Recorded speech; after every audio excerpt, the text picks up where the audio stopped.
Facebook live में आप लोगों का स्वागत है।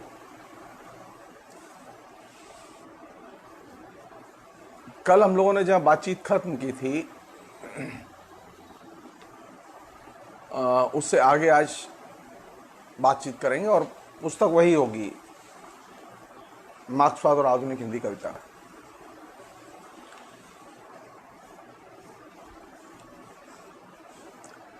दिक्कत यह है कि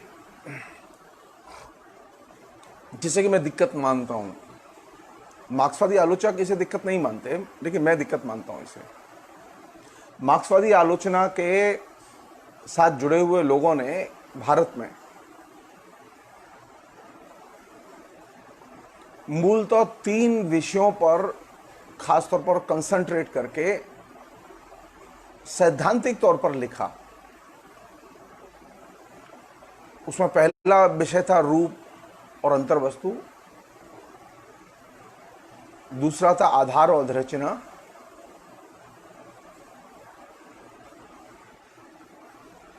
साहित्य और विचारधारा।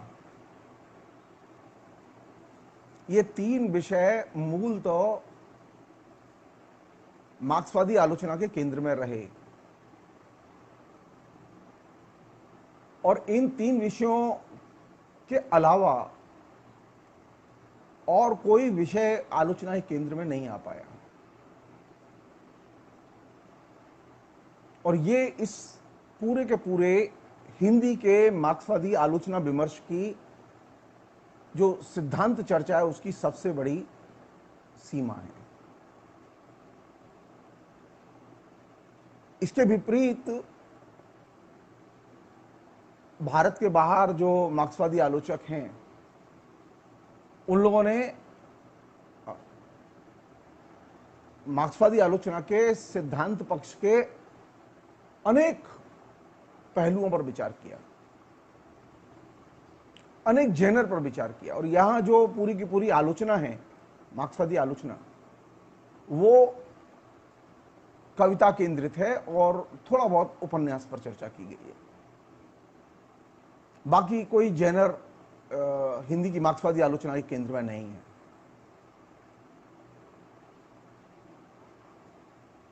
आज जो हमने बातचीत के लिए अभी जो विषय चुना है उसमें हमने जेनर के तौर पर त्रासदी को चुना है।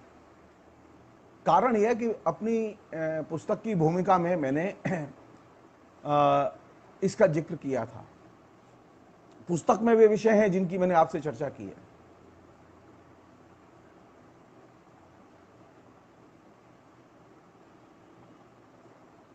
मुझे लगता है मैंने उसमें भूमिका में 3 विषय चुने हैं जो कि जिन्हें मैं आपके साथ में शेयर करना चाहता हूं। उसमें पहला है त्रासदी और त्रासदी के मार्क्सवादी मूल्यांकन से जुड़ा हुआ, दूसरा है भक्ति आंदोलन के मूल्यांकन से जुड़ा हुआ,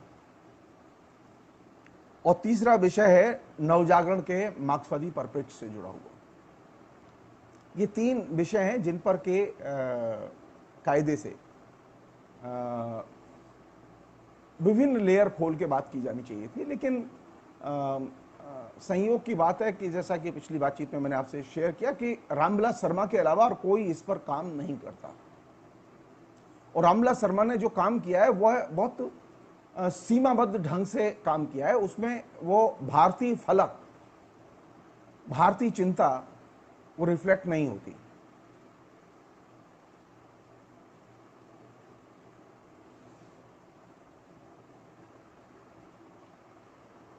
आज हम लोग बहुत ही संक्षेप में जो 2-1 चीजें हैं काम की, उनकी मैं चर्चा आपसे करना चाहता हूं। वो ये कि जब हम त्रासदी के बारे में बातचीत करते हैं तो त्रासदी पर बातचीत करते समय सबसे बड़ी समस्या ये रहती है कि त्रासदी एज ए जेनर भारत में लिखा ही नहीं गया।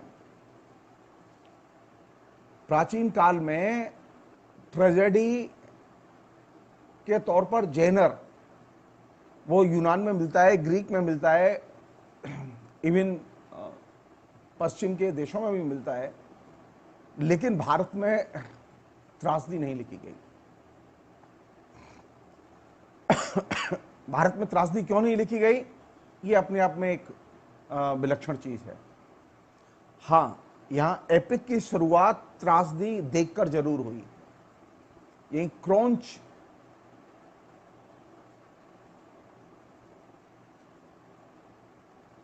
जोड़े को प्यार करते हुए जब बहेलिया ने वध कर दिया उसका, तो उस वध से दुखी होकर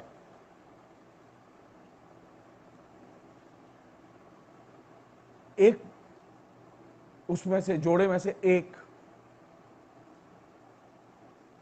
दुखी थी और अपना दुख व्यक्त कर रही थी, तो उसके दुख को देखकर उससे प्रभावित होकर वाल्मीकि ने रामायण की रचना की। लेकिन वाल्मीकि रामायण की पूरी कृति को ट्रेजेडी की महाकृति में कन्वर्ट नहीं कर पाए। तो हमारे यहां ये एक प्रैक्टिकल प्रॉब्लम है कि ट्रेजेडी लिखी नहीं गई। ट्रेजेडी देखी जरूर गई है, लेकिन ट्रेजेडी को कथानक की विषय वस्तु बनाने में हम लोग असमर्थ रहे हैं।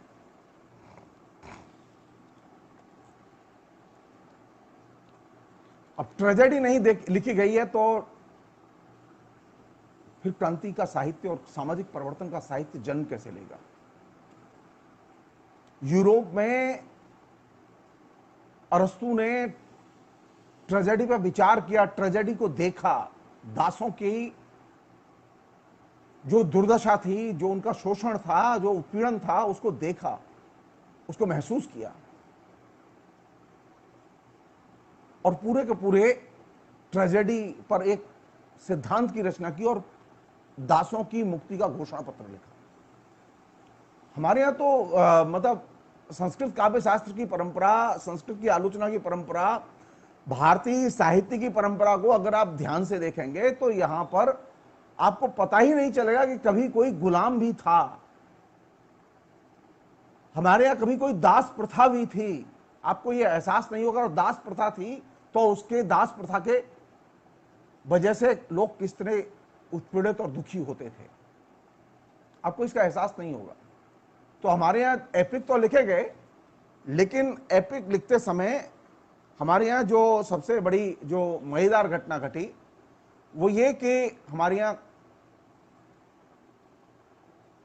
कामदी लिखी गई, ट्रेजेडी नहीं लिखी गई।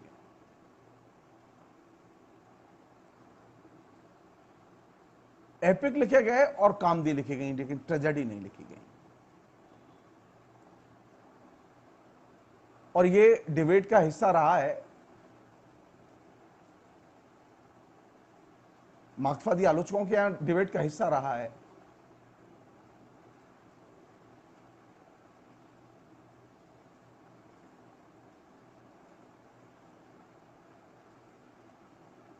एक रचना है उत्तर रामचरित।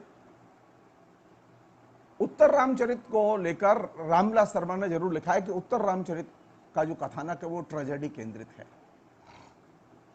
मैं बाद में चर्चा उसकी करूंगा, मैं वो है भी कि नहीं है। लेकिन इन जनरल भारत में कामदी का ट्रेंड है। एपिक में कामदी यहां डोमिनेट करती है और कामदी का जो डोमिनेशन है, इसको मार्क्सवादियों ने, स्वयं मार्क्स एंगल्स की ये चिंता के केंद्र में थी ये चीज। मजेदार बात यह है कि मार्क्स एंगल्स इसे ट्रेजेडी और ट्रेजेडी एज ए जेनर को अपनी आलोचना के केंद्र में लाते हैं और अपनी आलोचना के केंद्र में लाते समय फ्रेडरिक एंगल्स ने लासाल को एक पत्र लिखा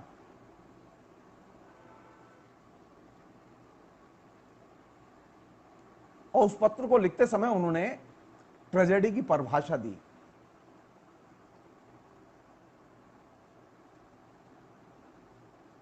वो कहते हैं कि ट्रेजेडी कैसे घटित होती है? ऐतिहासिक दृष्टि से अनिवार्य तत्व और उसे अमल में उतारने की असंभाव्यता के संघर्ष से त्रासदी जन्म लेती है।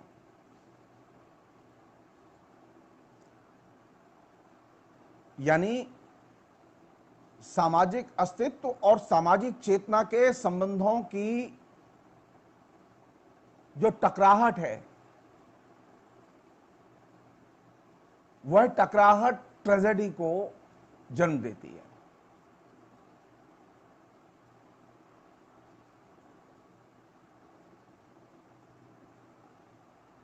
यह भी कह सकते हैं बहुत ही सिंपल लैंग्वेज में कि जो सामाजिक नियम है और जो सामाजिक तनाव है,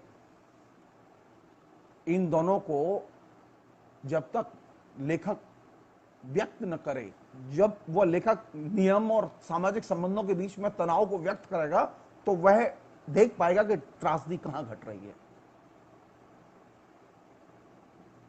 और यह त्रासदी हमेशा मूर्त चरित्रों के जरिए अपने को व्यक्त करती है, अमूर्त चरित्रों के जरिए व्यक्त नहीं करती।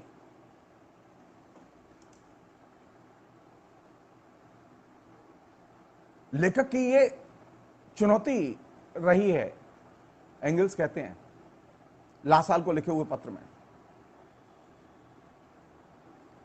कि जो त्रासदी के नायक हैं वे असंगत और अंतर्विरोधपूर्ण सामाजिक परिस्थितियों को चुनौती देते हैं,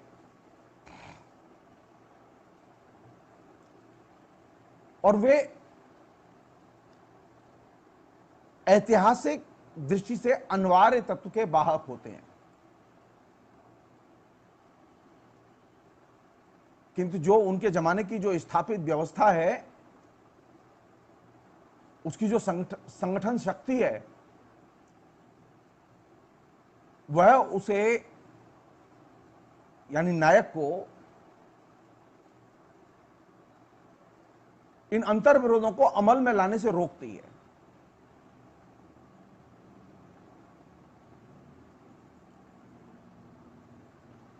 एंगल्स ने यह भी लिखा कि त्रासदी के नायक जितनी भी एपिक रचनाएं हैं, खासतौर पर ट्रेजेडी की रचनाएं,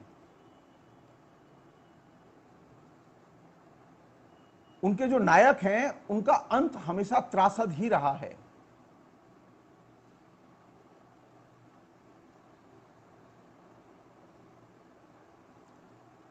वो ये भी कालांतर में रेमंड विलियम्स ने यह भी लिखा इस पूरे पहलू को विश्लेषित करते हुए कि आधुनिक युग में ट्रेजेडी संभव नहीं है। जो लोग हैं कि आधुनिक युग की जो हम लोग देखते रहते हैं ना घटनाएं, जहाँ के बहुत सारी तकलीफें, दुख, दर्द, बहुत सारी मतलब मर्मांतक मृत्यु, युद्ध, ये तमाम चीजें हैं।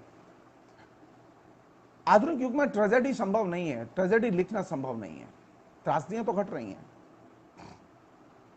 क्योंकि ये जो त्रासदी के जो नायक हैं, ये एक हिस्टोरिकल कंडीशन है जिसमें कि वे जन्म लेते हैं। और वो हिस्टोरिकल कंडीशन कौन सी है? वे एंशिएंट पीरियड की हिस्टोरिकल कंडीशन है।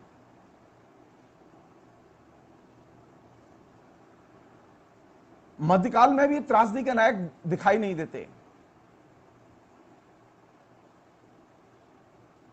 मध्यकाल में अगर त्रासदी हो रही थी तो एपिक लिखे नहीं गए। भारत में एपिक लिखना 6वीं शताब्दी में ही बंद हो गया था, लेकिन 6वीं शताब्दी तक जो एपिक लिखे गए, वे एपिक त्रासदी पर केंद्रित होकर नहीं लिखे गए।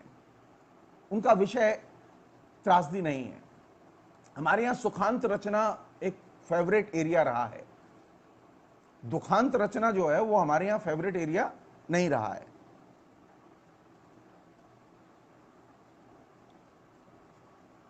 एंगल्स ने जब ये बात लिखी तो एंगल्स एक पहलू की तरफ ध्यान खींच रहे थे, और वो पहलू क्या था? दो चीजें थी जो कि बहुत महत्वपूर्ण थी, जो पैदा हुई थी। एक तो ये कि व्यक्तिगत संपत्ति का उदय हो चुका था, और व्यक्तिगत संपत्ति का जो उदय है वो समाज में अमिट शत्रुता को जन्म देता है। और यही वजह है कि प्राचीन युग का इतिहास हमेशा त्रासद इतिहास रहा है।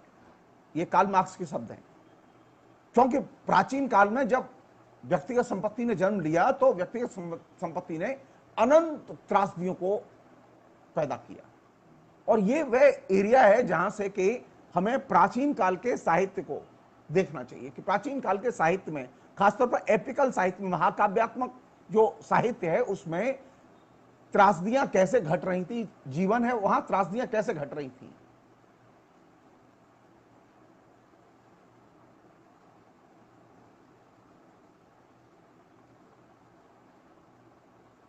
मार्क्स ये भी कहते हैं कि प्राचीन काल में जो सभ्यता थी वो अपने को न्याय संगत समझती थी। दास प्रथा के जो मालिक थे वे ये मान के चलते थे वे जो भी कर रहे हैं वो न्यायपूर्ण समाज है, लेकिन वो न्यायपूर्ण समाज नहीं था।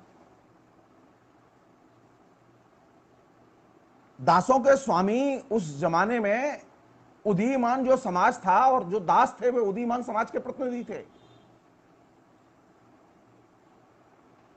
और समाज में दास, स्वामी और दास के बीच का संबंध वैसा ही हो सकता था।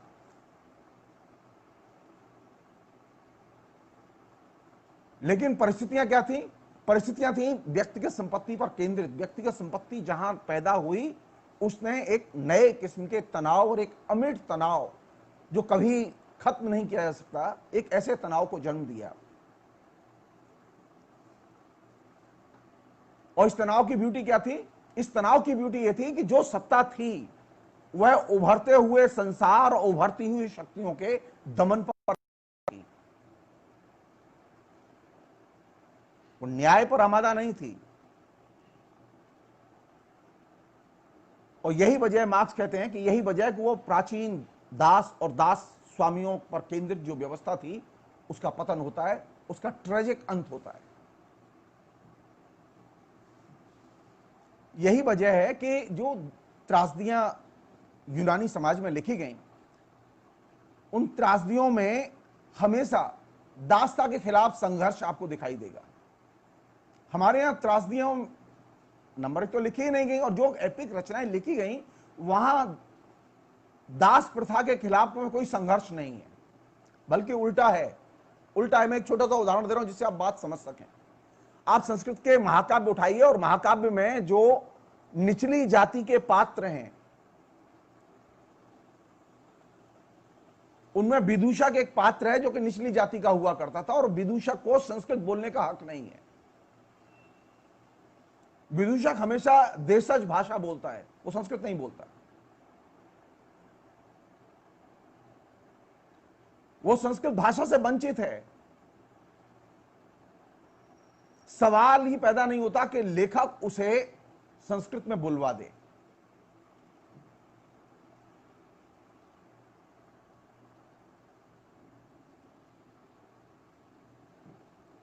मार्क्स एंगल्स दोनों ने इस बात पर ध्यान खींचा है कि ये जो पुराना जो दास समाज था ये दासता पर आधारित था, और इस दासता के केंद्र में निजी संपत्ति थी। और निजी संपत्ति के साथ साथ इसमें जो बहुत महत्वपूर्ण एलिमेंट था वो यह था कि यह निजी संपत्ति व्यक्तिगत स्वतंत्रता का दमन करती थी, उसे कुचलती थी।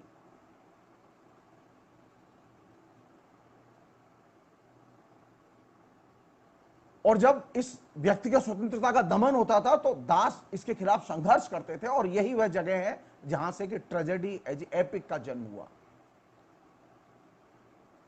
और ट्रेजेडी एक जेनर के तौर पर, एक विधा के तौर पर, महाकाव्य में एक फॉर्म के तौर पर उसका जन्म हुआ। यानी एक तरफ मिटती हुई व्यवस्था है, सभ्यता है, और दूसरी तरफ उभरती हुई सभ्यता है। दास जो थे वो उभरती हुई सभ्यता के प्रतिनिधि हुआ करते थे। और इसमें दासों की पराजय अनिवार्य थी, लेकिन दासों के मालिकों का अंत भी अनिवार्य था। लड़ाई होती थी, दास हारते थे। आज की डेट में भी व्यक्तिगत संपत्ति के सवालों पर और दूसरे जो मुक्ति के सवाल हैं, जो उत्पीड़ित लोग हैं उनके मुक्ति के सवालों पर जब संघर्ष होता है, मजदूर हमेशा स्ट्राइक हारते रहे हैं। लेकिन देश का विकास तभी हुआ जब मजदूर लड़ते रहे हैं। ये जितने कानून बने ये संघर्ष के जरिए ही बने, और उन संघर्षों में, अधिकतर संघर्षों में मजदूर हारे। औरतों के छोटे छोटे जुलूस होते हैं, कोई बहुत ताकतवर आंदोलन नहीं हुए औरतों के, लेकिन उन छोटे छोटे जुलूसों से, आंदोलनों से जो एक फिजा बनी, उससे स्त्री लिबरेशन की फिजा बनी और स्त्री मुक्ति का एजेंडा फिक्स हुआ।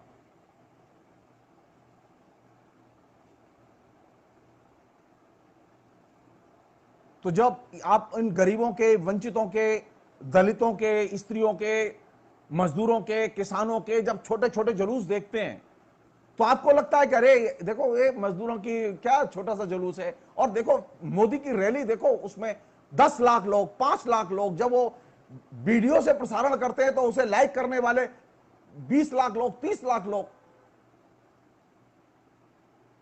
हम में से अधिकतर लोग ये भूल जाते हैं कि इन वंचितों की लड़ाइयां दासों की लड़ाइयों की तरह, दास अगर न लड़े होते तो दास प्रथा का खात्मा न होता। दास लड़ते लड़ते मर गए, लेकिन उन्होंने मालिकों के जुल्म को एक्सेप्ट नहीं किया। और यह वह जगह है जहां से कि नए किस्म के दृष्टिकोण की शुरुआत होती है कि सामान्य जनता का, एक वंचित जनता के हिस्से का जब कोई जुलूस, समूह, आंदोलन, कोई प्रतिवाद शुरू होता है तो वह प्रतिवाद इसलिए शुरू होता है कि वह व्यवस्था के उस तंत्र को, उसके नियम को, उसके दबाव को वे मानने के लिए तैयार नहीं है। और वह प्रतिवाद, उसमें उनका हारना तय है, लेकिन यह भी तय है कि भविष्य में उन्हीं के पक्ष में चीजें निर्मित होंगी। मैं एक छोटा सा उदाहरण दे रहा हूं जिससे आप समझ सकें। दिल्ली में ईव-टीजिंग की घटना घटी दिल्ली विश्वविद्यालय के कॉलेज में, और वहां से ईव-टीजिंग के खिलाफ में लड़कियों ने आंदोलन शुरू किया, और वो आंदोलन इतना फैला कि अल्टीमेटली वो ईव-टीजिंग के खिलाफ में पूरे देश में कानून बना के छोड़ा उसने। और जिस समय वो लड़कियां आंदोलन कर रही थी उस समय किसी को उम्मीद नहीं थी, क्योंकि कानून बनेगा और इतना सख्त कानून बनेगा जिसमें कि लड़कियों को घूरना भी अपराध घोषित कर दिया जाएगा। तो जब ये जो वंचित समाज है, उत्पीड़ित समाज है, जब इसके आंदोलन होते हैं तो वे आंदोलन परिवर्तनों को जन्म देते हैं, वे समाज को बदलते हैं। त्रासदी के कॉन्सेप्ट पर विचार करते समय यह चीज बहुत जरूरी है ध्यान में रखने की। एक अन्य चीज जो कि बहुत ही ब्रीफ में मैं उसे शेयर करना चाहता हूं, ये कि त्रासदी के 3 ऐतिहासिक स्रोत हैं जो कि मार्क्स, एंगल्स और दूसरे मार्क्सवादियों ने जिसको के रेखांकित किया है। पहला, व्यक्तिगत संपत्ति पर आधारित समाज में निहित अनिवार्य अंतर्विरोध या मनुष्यों के शत्रुतापूर्ण संबंध। दूसरा, इतिहास स्थापित व्यवस्था और उदीयमान मूल्यों की टकराहट, जिसमें उदीयमान मूल्यों के वाहक व्यक्ति या चरित्र स्थापित व्यवस्था की संगठित शक्ति के मुकाबले अकेले हैं और इसलिए पराजित होने को आवश्यक हैं। थर्ड, स्वयं इस स्थापित सत्ता का पतन जो ऐतिहासिक विकास क्रम का अनिवार्य परिणाम है। जो त्रासदी जिनके साथ घट रही है, वे जब प्रतिवाद करते हैं तो सतह पर दिखाई देता है कि उनके साथ लोग नहीं हैं, बहुत कम लोग हैं। अब देखते हैं ना, मजदूर, किसान आए दिन जुलूस निकालते हैं तो वो थोड़े थोड़े हैं, और पूरे देश में दिखाई देता है कि वो थोड़े थोड़े जुलूस करते हैं, और कम्युनिस्ट पार्टी कहीं नजर नहीं आती, बहुत ताकतवर पार्टी के तौर पर। लेकिन ये मजदूरों और किसानों के छोटे छोटे जुलूस, प्रतिवाद के जो आंदोलन है, ये प्रतिवाद के आंदोलन अंततः उन पहलुओं को रेखांकित करने में सफल हो जाते हैं जहां वे ले जाना चाहते हैं। और वे कहां ले जाना चाहते हैं? कि ये व्यवस्था बदलेगी। ये जो परिवर्तन की आकांक्षा त्रासदी पर लिखी हुई रचनाओं ने जो सबसे महत्वपूर्ण काम किया, रचना और आलोचना और पाठक इनके बीच में, वो ये कि उसने परिवर्तन मूल्य बनाया। कोई मजदूर जब जुलूस निकालता है अपनी मांगों के लिए तो वह सिर्फ अपनी आर्थिक मांगों के लिए जुलूस नहीं निकालता। कोई स्त्री जब ईव टीजिंग के खिलाफ में, अपने साथ हुए अन्याय के खिलाफ में प्रतिवाद करती है, तो वह सिर्फ अपने अन्याय के खिलाफ, अपने साथ हुए अन्याय के खिलाफ प्रतिवाद नहीं करती, बल्कि वह परिवर्तन की आकांक्षा को, परिवर्तन के वैल्यूज को पुष्ट करने के लिए वह मैदान में उतरती है। और यह जो परिवर्तन का मूल्य है, यह सबसे मूल्यवान चीज है, जिसने कि पूरी की पूरी दास प्रथा को नष्ट कर दिया। कल्पना कीजिए कितना बड़ा एम्पायर था, गुलामों पर टिका हुआ था। गुलाम ना होते तो यूनान का एम्पायर ना होता, और गुलाम वो यूनान की कला और संस्कृति न रचते तो यूरोप में नवजागरण न होता, यूरोप में इंडस्ट्रियल रिवॉल्यूशन न होता। ये कानून पास करने से क्रांति नहीं होती। कानून पास करने से आप तय कर दीजिए, ऑर्डर दे दीजिए, सब अदानी को, अंबानी को सब दे दीजिए, कोई दिक्कत नहीं है, सारी संपत्ति दे दीजिए किसी को भी। लेकिन जनता अगर दमन, उत्पीड़न का, अपने साथ भेदभाव का अगर विरोध करने के लिए उतर आई, और वह प्रतीकात्मक ही होता है हमेशा, तो आप तय मान लीजिए परिवर्तन होगा। एक आखिरी चीज इस पूरे प्रसंग में, वो ये कि एक बहुत ही जॉर्ज थॉमसन जो बहुत बड़े आलोचक थे, उन्होंने एक बहुत ही महत्वपूर्ण पहलू को इस ट्रेजेडी के संदर्भ में उद्घाटित किया, जो कि मार्क्स की नजर से भी ओझल था। वो पहलू क्या था कि जैसे मार्क्स एंगल्स दोनों ने ये व्यक्तिगत संपत्ति वाले प्रश्न को सामने रखा, तो जॉर्ज थॉमसन ने मुद्रा के चलन के स्वरूप को सामने रखा।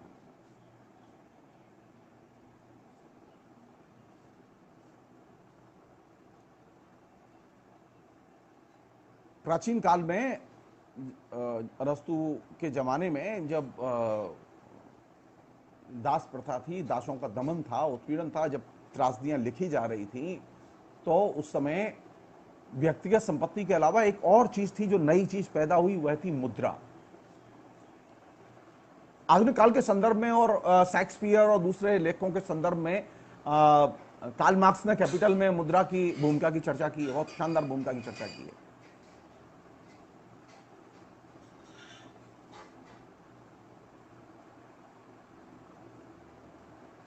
मुद्रा की क्या भूमिका थी? मुद्रा की आरंभ में भूमिका यह थी कि मुद्रा का जन्म हुआ था मनुष्य की विनिमय को सहज बनाने के लिए। मुद्रा का जन्म हुआ था कि वह मनुष्य की सेवा करेगी।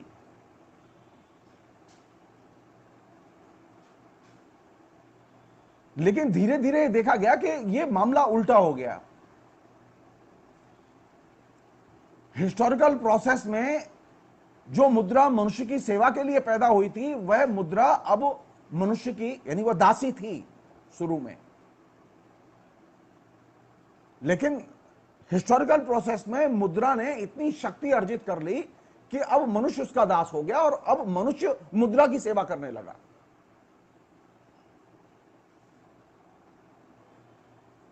तो जॉर्ज थॉमसन जब मुद्रा और ट्रेजेडी के बीच के रिलेशन की चर्चा करते हैं, तो बहुत ही महत्वपूर्ण पहलू है जिसे वे उठाते हैं। त्रासदियों के घटने का एक जैसे कारण व्यक्तिगत संपत्ति और व्यक्तिगत संपत्ति से पैदा हुए अंतर्विरोध, उसी तरह दूसरा बड़ा कारण है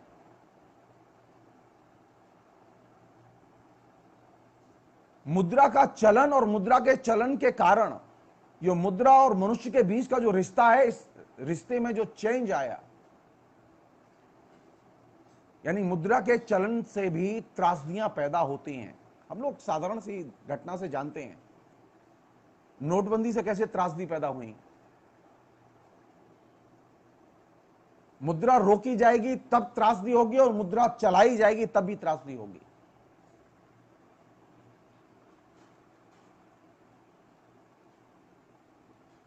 तो मुद्रा और मनुष्य के बीच का रिलेशन कैसा होगा? मुद्रा और मनुष्य के बीच के रिलेशन को कैसे देखेंगे? जो नरेंद्र मोदी चीख चीख के कह रहे थे ना कि नोटबंदी राष्ट्रीय विकास के लिए है, बहुत पहले दास कैपिटल में कार्ल मार्क्स ने बहुत पहले लिखा था, शेक्सपियर और दूसरे लेखकों की आलोचना के क्रम में। वो त्रासदी की जनक है, मुद्रा त्रासदी की जनक है। और हम में से जितने लोग जिनके अंदर ये मनोदशा है, पैसा ही प्रधान है, मनुष्य प्रधान नहीं है। अरस्तु ने इसे रेखांकित किया था, सबसे पहले अरस्तु ने इसका ध्यान खींचा था, जिसको के जॉर्ज थॉमसन ने रेखांकित किया, अंडरलाइन किया। मुद्रा की भूमिका है मनुष्य की सेवा करने की, लेकिन हम सब लोगों की मनोदशा यह हो गई है, जिसने कि तमाम किस्म की त्रासदियों को जन्म दिया है, वो ये मुद्रा प्रधान है और मनुष्य सेकेंडरी है। मनुष्य का काम है मुद्रा की सेवा करना, मुद्रा हासिल करना, मुद्रा के लिए जीना और मुद्रा के लिए मरना। जी नहीं, जो गुलाम थे वे मुद्रा के लिए न जीते थे न मरते थे, वे अपने स्वत्व के लिए जीते थे और मरते थे। सवाल यह कि सामाजिक स्वत्व महत्वपूर्ण है या मुद्रा का स्वत्व महत्वपूर्ण है? तो हमने सामाजिक स्वत्व को गौड़ बना दिया, मनुष्य के अस्तित्व को और उससे जुड़े हुए सवालों को गौड़ बना दिया और मुद्रा को प्रधान बना दिया। तो मुद्रा जो हमारी सेवा के लिए बनी थी, अब हम मुद्रा की सेवा करने लगे। हम मुद्रा के संचालक थे, लेकिन कालांतर में मुद्रा मनुष्य की और समाज की संचालक शक्ति बन गई। जो दासी थी वो मालकिन हो गई और जो मालिक थे वो दास हो गए। मनुष्य मालिक था मुद्रा का। कैसा था वो दौर जब मुद्रा शुरू हुई थी? अरस्तु ने लिखा है, कोट, मुद्रा का मौलिक कार्य सामान्यतः विनिमय की प्रक्रिया को, क्रय विक्रय को सुविधापूर्ण बनाना था। किसान अपने सुअर के बच्चे को बाजार ले जाता है, इसे बेचता है और इस प्रकार प्राप्त पैसे से वह कपड़े खरीदता है। जब तक मुद्रा इस उद्देश्य तक सीमित रही, इसका प्रचलन लक्ष्य के लिए यानी तात्कालिक आवश्यकताओं की पूर्ति के साधन के रूप में बना रहा। लेकिन कालांतर में इसका इस्तेमाल एक नए उद्देश्य यानी क्रय विक्रय के लिए होने लगा। व्यापारी सस्ता खरीदता है और महंगा बेचता है। वह कुछ वस्तुएं खरीदता है और उस पर ज्यादा कीमत रखकर उसे एक निश्चित लाभ पर बेच देता है। पैसे बनाना अपने आप में लक्ष्य हो गया और इस तरह एक बार लाभ होने पर वह उसे पुनः करता है, वही काम।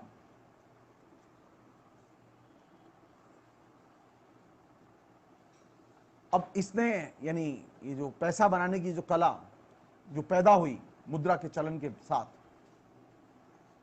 उसने धन की असीम आकांक्षा को जन्म दिया। तो ज्यादा से ज्यादा पैदा करो और ज्यादा से ज्यादा निवेश करो।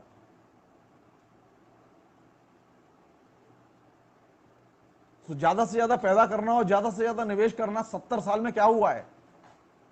भारत के पूंजीपतियों ने ज्यादा से ज्यादा पैदा किया और ज्यादा से ज्यादा निवेश किया। सारी दुनिया के पूंजीपतियों ने ज्यादा से ज्यादा पैदा किया और ज्यादा से ज्यादा निवेश किया और अंत में सफल नहीं हुए। पूंजी बढ़ गई, लेकिन पूंजीवादी समाज की दुर्दशा खत्म नहीं हुई। ना अमेरिका में हुई, ना भारत में हुई। ज्यादा से ज्यादा पैदा करना, ज्यादा से ज्यादा निवेश करना, फिर ज्यादा से ज्यादा मुनाफा कमाना, ये जो प्रक्रिया है, ये प्रक्रिया अल्टीमेटली कैपिटलिस्ट क्लास को या उन वर्गों को जो इस पूंजी के मालिक हैं, उनको अंततः असफल घोषित करती है। ये हिस्टोरिकल एक्सपीरियंस यूनान का था, ये हिस्टोरिकल एक्सपीरियंस अमेरिका का है, ये हिस्टोरिकल एक्सपीरियंस भारत का है।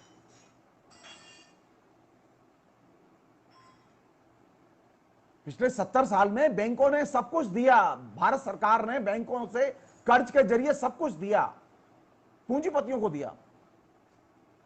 पूंजीपतियों ने ज्यादा से ज्यादा निवेश किया और ज्यादा से ज्यादा मुनाफे कमाए, लेकिन इसके बावजूद वे सफल नहीं हुए। पूंजीवादी व्यवस्था सफल नहीं हुई। क्यों? क्योंकि एक ही भूख थी, ज्यादा से ज्यादा कमाओ और ज्यादा से ज्यादा कमाओ की भूख आज के साधारण आदमी की भूख में तब्दील कर दी गई और इसने उसे पैसे का दास बना दिया है, मुद्रा का दास बना दिया है।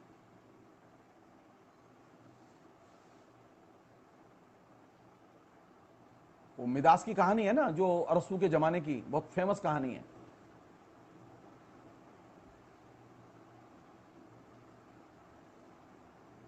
मिदास जो है सोने की खान का देश था, एक संपन्न देश था, मिदास उसका राजा था।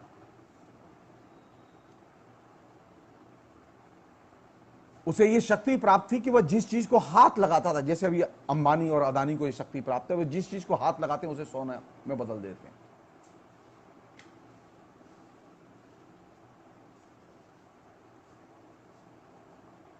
अरस्तू ने लिखा है कि मिदास को ये खूबी थी मिदास की कि वो जिस चीज को हाथ लगाता था उसे वो सोने में, उस स्पर्श के साथ ही वो सोने में तब्दील हो जाती थी। और मिदास की ये इच्छा पूरी हुई और अंत में मिदास भूख से मर गया,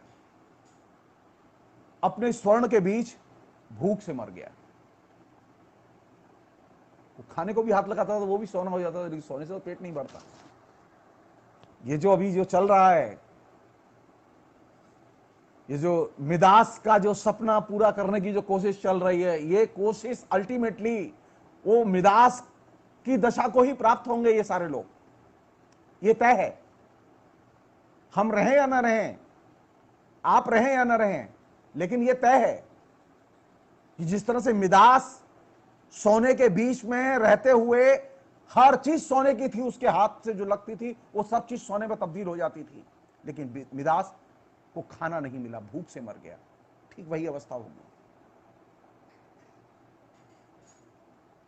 और यही वह चीज थी कि मुद्रा का चलन, मुद्रा के आने के बाद जो सबसे बड़ा जो प्रश्न है वो मुद्रा का एक सामाजिक और नैतिक प्रभाव भी होता है।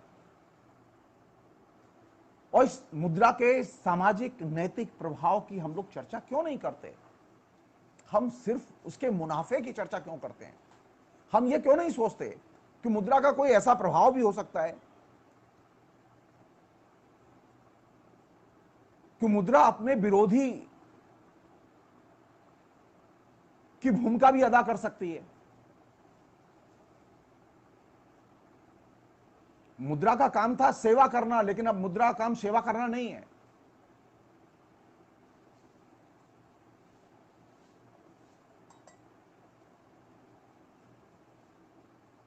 हमारे यहां ये जो एक सामान्य जो सेंस विकसित हुआ है, ज्यादा से ज्यादा कमाओ, जितना ज्यादा पैसा होगा उतना ही ज्यादा सुखी रहेंगे, इसलिए पैसा कमाओ और इसके लिए जो कुछ करना है वो किया जाएगा। अल्टीमेटली इससे पैसा तो पैदा होता है, मनुष्यत्व का भाव, मानवीय मूल्य इससे नष्ट हो जाते हैं, क्योंकि आप सब कुछ अब पैसे के लिए करते हैं, मनुष्य के लिए नहीं करते। और ट्रेजेडी का ये एक दूसरा बड़ा डायमेंशन था जिस पर के मार्क्सवादियों ने बड़े विस्तार से लिखा, विस्तार से विचार किया। तो त्रासदी पर बात करते समय दो चीजें खासतौर पर, व्यक्तिगत संपत्ति और मुद्रा का चलन और मुद्रा की भूमिका, मुद्रा के सामाजिक और नैतिक प्रभाव की भूमिका, इन दोनों चीजों पर हमेशा नजर रखनी चाहिए।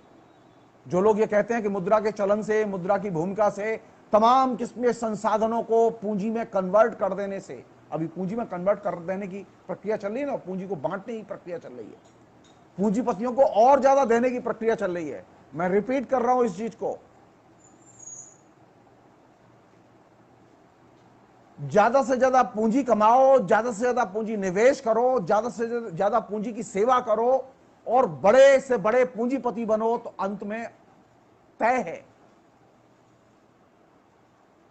सामाजिक विकास नहीं होगा। सामाजिक विकास नहीं होगा।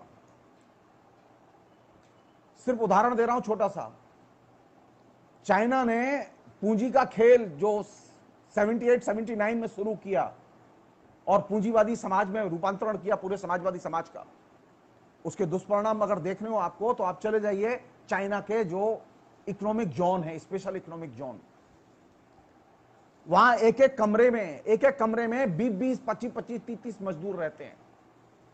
साल में कभी मजदूरों को छुट्टी नहीं मिलती। चाइना में वैभव पैदा किया गया जिसको कि दिखाया जाता है ना चाइना का डेवलपमेंट।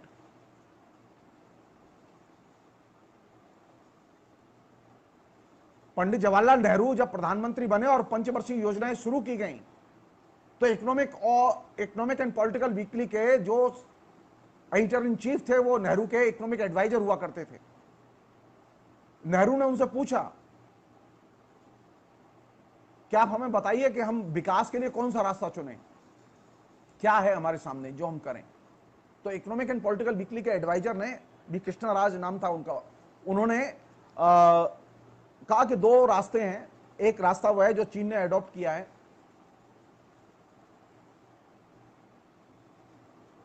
विकास माइनस डेमोक्रेसी, तेज गति से विकास, और दूसरा रास्ता है विकास प्लस डेमोक्रेसी, और विकास होगा धीमी गति से।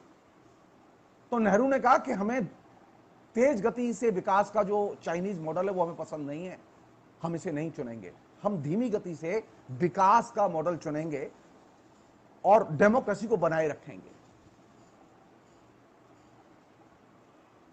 चाइना में सब कुछ है।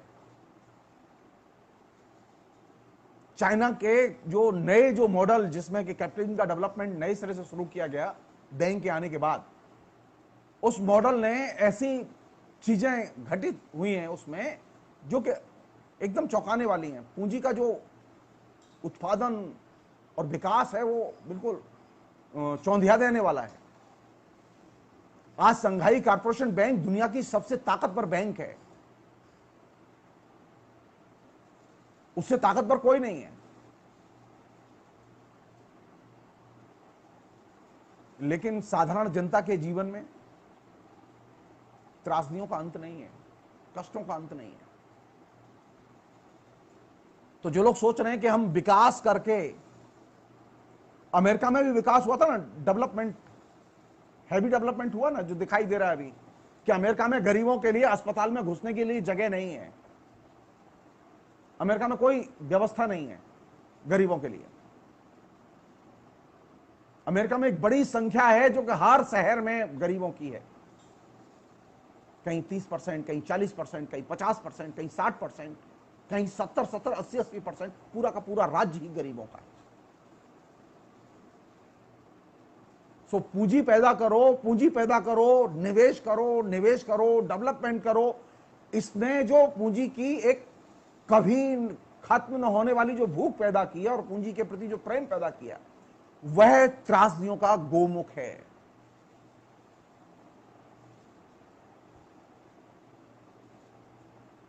हमारी नजर पूंजी पर नहीं मनुष्य पर होनी चाहिए।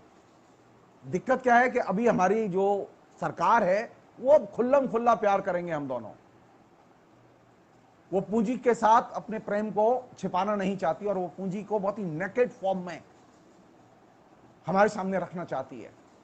हम सिर्फ यही कहना चाहते हैं कि पूंजी का प्रेम, पूंजी के जरिए विकास का प्रेम कभी समाज के लिए फलदायी नहीं हुआ है। समाज का इससे विकास नहीं हुआ है, यहां पर भी नहीं होगा, चाइना में भी नहीं हुआ, यहां पर भी नहीं होगा, अमेरिका में भी नहीं हो पाया। जो त्रासदी पर बात करते समय व्यक्तिगत संपत्ति और मुद्रा की भूमिका, इन दो पहलुओं पर हमेशा नजर रखनी चाहिए। इनके सामाजिक नैतिक प्रभाव क्या हो सकते हैं, इन पर नजर रखनी चाहिए, इन पर बात की जानी चाहिए। और यही वह जगह है जहां से कि परिवर्तन की आकांक्षा और परिवर्तन के मूल्य में आस्था हमारी बार बार दृढ़ होती है और समाज में परिवर्तन के लिए आंदोलन उठते हैं। और यही मार्क्सवादी दृष्टिकोण की सबसे बड़ी विशेषता है जो कि इस पहलू को वह सामने लाती है। फिलहाल इतना ही, कल फिर बात करेंगे। बहुत बहुत शुक्रिया।